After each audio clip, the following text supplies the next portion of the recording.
I just feel like war is inevitable at this point. There's no diplomatic off ramps here, right? It's just not possible. Well, again, war is not inevitable. It just seems highly likely at this point.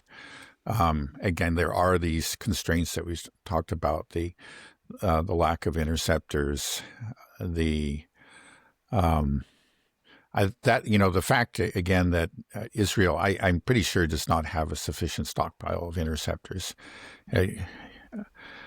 and that makes me think that it may just be purely an American operation. That the Israelis are telling us, "Yeah, do this for us, but keep us out of it," so. Again, that means retaliation against American targets, American bases, American ships, the Gulf, the Strait of Hormuz. Those are all possibilities.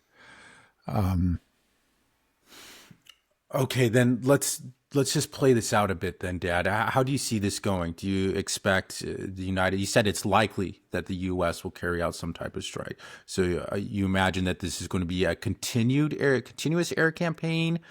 So what happens? What does the U.S. do? It flies some bombers over.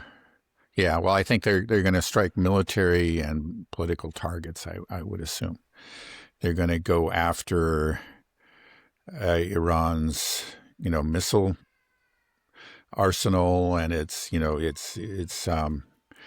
missile launching sites. Again, they're underground, but you can, for example, maybe bomb the entrances to the point that they become unusable. They may try to do that. They may go after the IRGC, their headquarters and similar military and political institutions within Iran. One thing is that, which I think is very dangerous about the situation, is that the Iranians know that they're probably going to first go after their air defense and their missile capacities, their ability to retaliate. I mean, that's what would make sense, from a U.S. military point of view. You want to try to take that out. Then you go to the softer targets, the IRGC headquarters or whatever. Maybe you do it all at once. You want to take them by surprise. But you definitely want to go after their retaliatory capabilities and their air defense. Well, the Iranians have to know that. And so they're going to be really on they are on high alert now. And there's just going to be this, I think, a hair trigger response. We're not going to wait and just let them pound us. That's kind of what happened in the 12-day war. They were still able to respond, but they were taken by surprise. At this time, they're going to say, well, we think it's coming in now. They may even do a preemptive strike. They may just see it's like this, as soon as they think that the planes are flying towards them, if they get word of that, they're just going to let the missiles fly, because again, they're not going to wait for the Americans to degrade their retaliatory capabilities. So it's an extremely dangerous situation here. It could really spiral out of control very quickly. When Iran does begin to let missiles fly, do you think these missiles will be directed towards Israel or U.S. bases? Yeah. Well, yeah, that's a good question. I mean, they've said, again, Israel has made it clear that they're involved in it. That's what they're saying. So Israel would be a legitimate target. It could be both. One thing, it's actually easier for the Iranians to hit U.S. bases. And if the planes, if it's the U.S. that's really attacking them, then, it seems like the U.S. would be the first target. And it's, again, these bases, like military bases, are much closer to Israel, or not to Israel, to Iran, than Israel is. To strike Iran, they have to use their longer range missiles, or larger missiles, which are more difficult to launch, more difficult to move around. But they have plenty of, short range and medium range missiles that they can use on these American targets, which are much closer to them. And, it's... Again, I think they're capable of doing very, very severe damage. If you go back to the Soleimani, assassination, there was this retaliation. It was a demonstrative retaliation. They actually warned the Americans ahead of time, but they struck those bases precisely with great precision. so they've demonstrated that they could really take out those bases if they want to do that. If those bases do start getting taken out, then do you think that Iran would be able to effectively sort of decapitate the United States' ability to launch an attack on Iran? Well, not really. That's a problem. Again, those bases don't even really help them there. That's one of the stupid things. We shouldn't have those bases there. They're essentially, they provide the targets for Iran. And even like the Persian Gulf bases, like Al Udeid in Qatar. A report just came out today, I think, that evacuations have begun. At least some personnel are being evacuated from that base, because those bases, again, become very easy targets for the Iranians. They don't really serve a purpose. We have these, we have that base in Diego Garcia. I think, again, if we see planes are actually flying to Diego Garcia like we saw last time, that's a sign that a real attack has begun. I think that's pretty much out of the range of Iran. It would be very, very difficult, if not impossible, for Iran to hit that. But we can strike them from afar. We did that with the B-2 bombers last time. Remember, they actually flew from the U.S., were refueled a couple times in flight and then struck. So there is quite a bit that we can do from a great distance, beyond their reach. And we do have, again, it's not, there's a limit. If the war goes on for too long, we'll start to run out of things. That's clear. We all know that. But they could do a great deal of damage in a couple of weeks. I mean, that's the scary thing. The thing is, I kind of understand that some people might almost wish, that Iran could teach the U.S. and Israel a lesson. And I think they could, but they themselves are going to suffer. I think there's just no question about it if they get involved in a war with, in a direct war with the U.S. I think the big fear that everybody has is nuclear.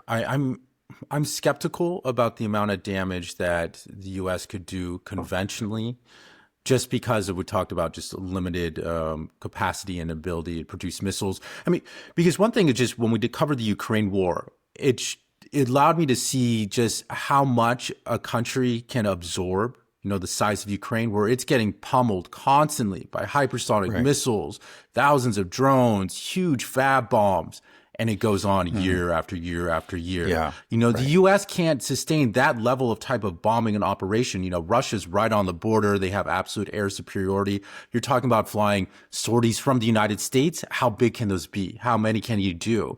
If you're saying that your bases themselves, around are too vulnerable, so you're going to have to evacuate and fly from Diego Garcia, that's almost 5,000 kilometers, right? Something like this. So it's it just makes me wonder how much damage. I'm sure we can do damage, and it's going to be horrific. And if the United States is trying to maximize civilian damage, which, the Russians are not trying to do, then it could be a real horror show.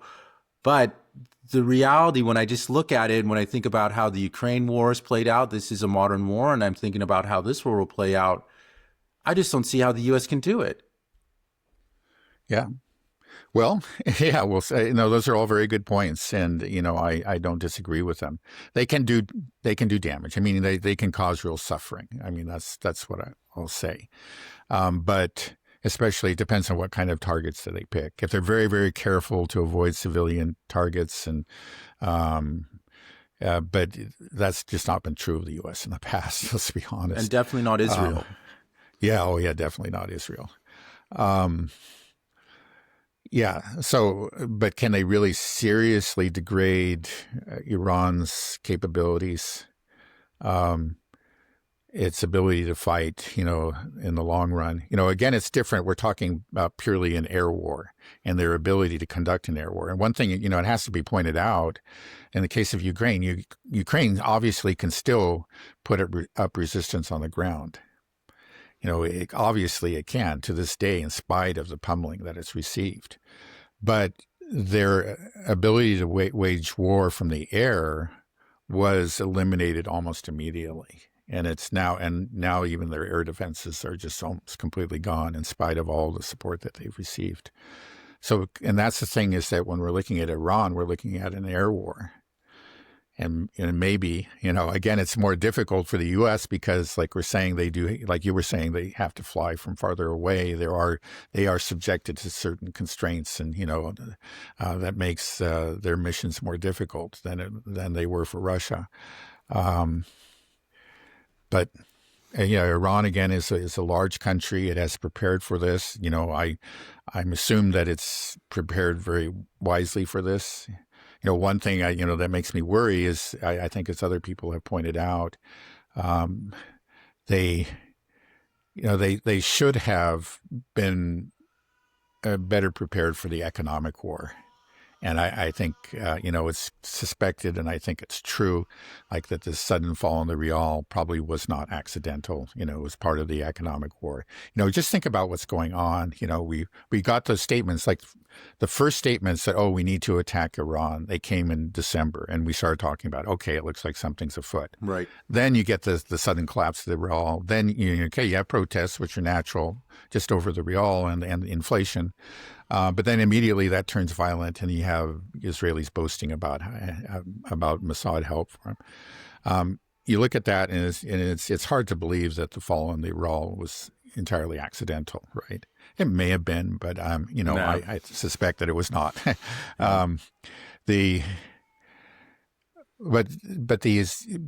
Iranians really should have been better prepared for it. And I know Alexander Mercouris and others have pointed this out. And just contrast them with the Russians. Like, the Russians knew that there was an economic war was probably coming. And when it happened, they were ready, and to a remarkable degree. Now, of course, Russia has some advantages that Iran doesn't have. It's a larger country. In terms of population, it's not that much larger. I think, it's 90 million for Iran, 160 million for Russia, something like that. But it's much larger. It's a continental, economy, a continental country with a long border with China and all. It does make some things easier.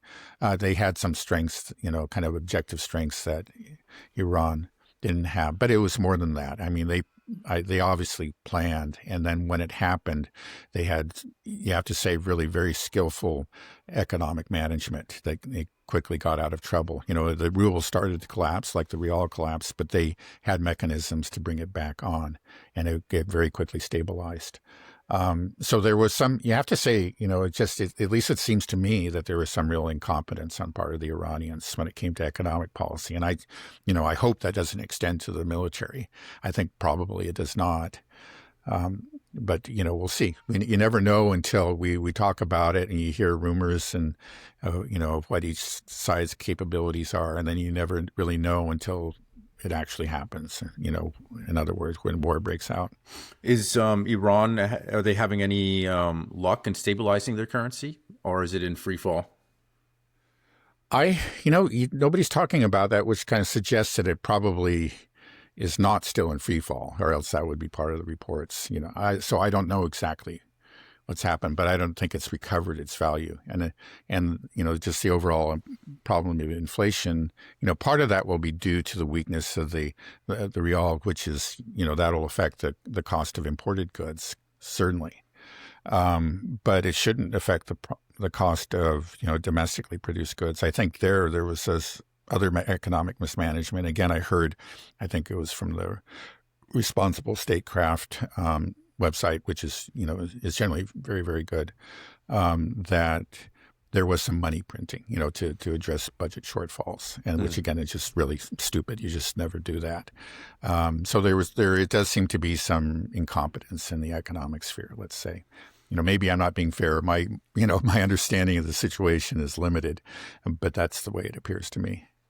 Yeah, there's many things to take into consideration with this war, and I think the economic one is a really important one that people may overlook. But I think the administration is aware of that. That's why Trump immediately announced a day ago, 2 days ago, when the protests were kicking off, saying that any country that does business with Iran will be immediately slapped with a 25% tariff. And we know who this is directed to more than anybody else. The largest trading partner for Iran is China. 90% of Iran's oil is shipped to China. So I think what we'll see is China's not going to take it. We've seen this. This is the third, fourth time that we've slapped secondary tariffs on China, and China's like, okay, we want to play this game again. We'll do this again. So, will we see it's right. a suspension of rare earths again? Do you think retaliatory tariffs? How do you see this? Well, I don't even know if this is going to happen. It's something that Trump said, but it's just ridiculous. You think about it. Yeah, we attempted to wage economic war against China. It failed. We tried a couple of times, in different ways, and the Chinese came back. They retaliated, and then we agreed to a truce with them. That's what happened back in October, if I remember correctly. So this would be. There's sort of a ceasefire in the economic war right now. This would be a breach of the ceasefire, which is really stupid. And and how, of course, the Chinese are going to understand it as such and say, okay, you just broke the ceasefire, so we're going to start shooting, from our side too, and we can do a lot more damage than you can. So I'm not even sure. He said that. We haven't heard any follow-up. We haven't heard any statements from anybody else. He can't just say it in a tweet and make it happen. There has to be an executive order. And then there's even a question if that's going to be effective, because I think the Supreme Court is going to come to a decision soon on whether these executive orders on tariffs were constitutional. And they may very well rule against them. Yeah, it does feel like Trump is just a full crazy dictator issuing decrees via tweet. And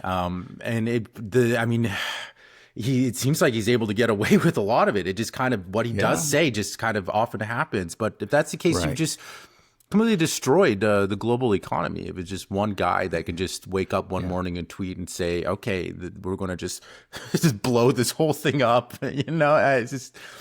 Yeah. It's well, maybe again, if the Supreme Court rules against him, that will hamstring him. That will, force him to actually respect the Constitution and try to get his tariffs passed, through Congress the way that it's supposed to be done. Because again, it's just economic policy, budgetary issues, tariffs, taxes, those are all supposed to be the province of Congress. Now, he gets away with abductions of foreign leaders and attacks and assassinations and attacks on other countries, because unfortunately, it's not the way it's supposed to be, but that has become established practice within this country. The president as commander-in-chief is basically is a dictator when it comes to these at least short-term military decisions. Yeah, it does feel like our institutions are failing. The Senate, the Congress, Supreme Court. It just feels like everything is moving to the executive. Yeah. Well, hopefully they will put up some. We'll see. They may put up some resistance. They may apply the brakes here, with regard to the tariffs.